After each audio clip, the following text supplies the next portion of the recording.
In this video, we're going to show how you can group and sort elements by their properties so that you can easily select and then view the model elements. So for this video, we're going to do this in the Browse panel. So now let's start talking about some of the specific functions of Inivia.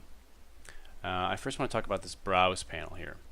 And this is a pretty important or powerful function of Inivia that browses. I want to start by talking about it by actually appending another file to this file. So right now we're looking at an architectural model. I want to append a structural model as well. So I'm going to do that by coming here to this File menu drop-down, choose Append File. I'm just going to navigate to the file I want to append. There's my structural file, and then click Open. And we get a preload window again.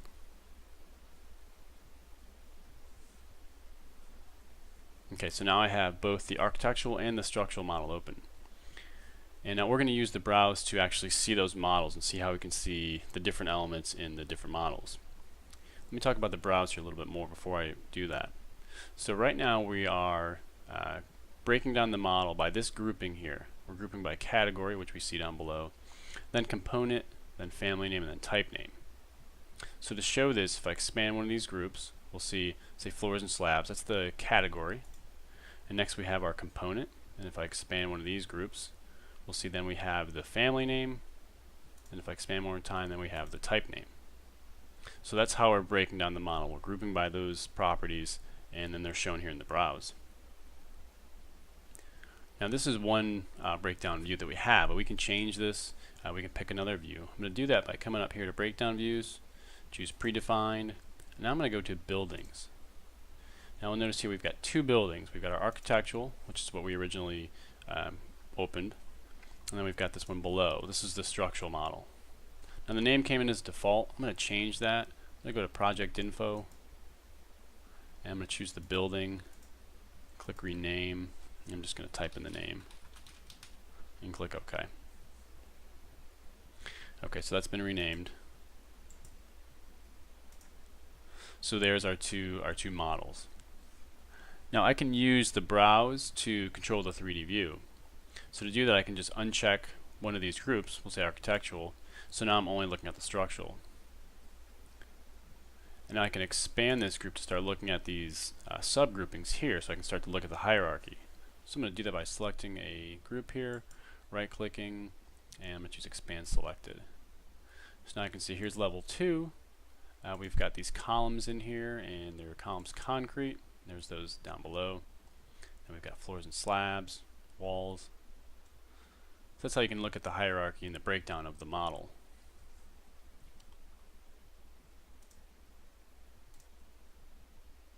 So now that's another view that we have. Let me go to a different view. Let me go back to breakdown views, predefine. Let me choose components. Now components is an Inivia term.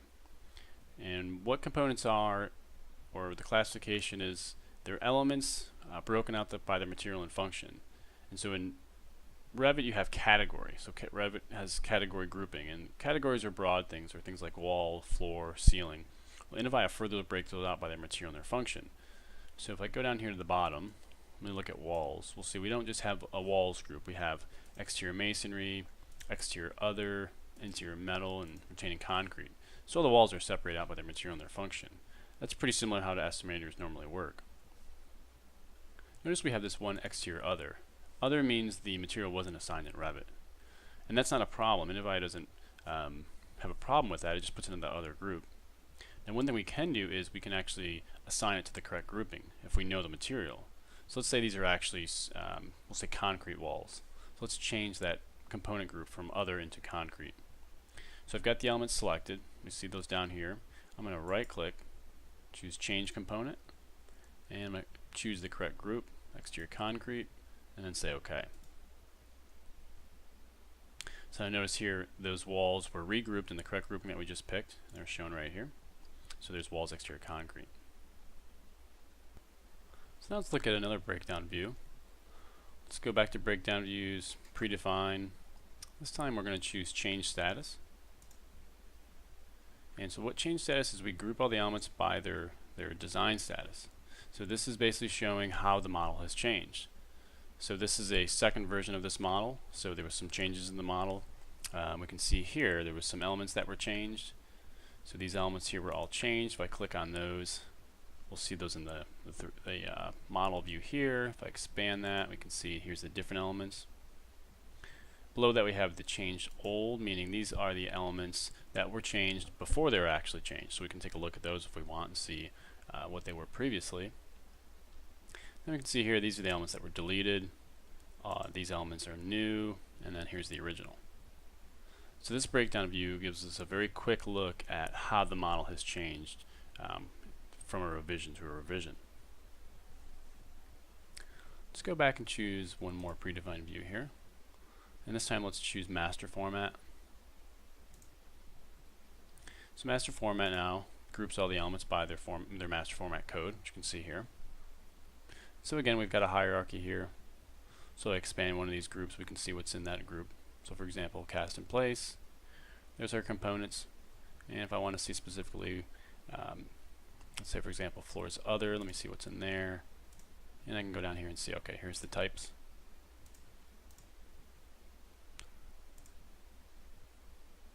So now let's talk about when you want to switch your view or you want to make your own breakdown view. Let's say for example you have a property you want to group by and it's not in one of the predefined views. We can do that. So first thing we can do is we can change the grouping up here. So we call this the group box. I can remove this property and I can add a new property. I can do that by right clicking, choosing column chooser, and then I'm going to look for a specific property. It's actually a project parameter and it's named tenant. I'm going to drop that up here. Let me close this. So now we're grouping by that tenant property. Now I can save this view if I want. So if I want to use this again, I don't want to have to go back and add that property and change my my breakdown view. I can already have it set for me. I can do that by coming up here and click save, typing in my name. And now if I switch my views, let's go back to the last view, and I come to predefined view, we'll see there's that view.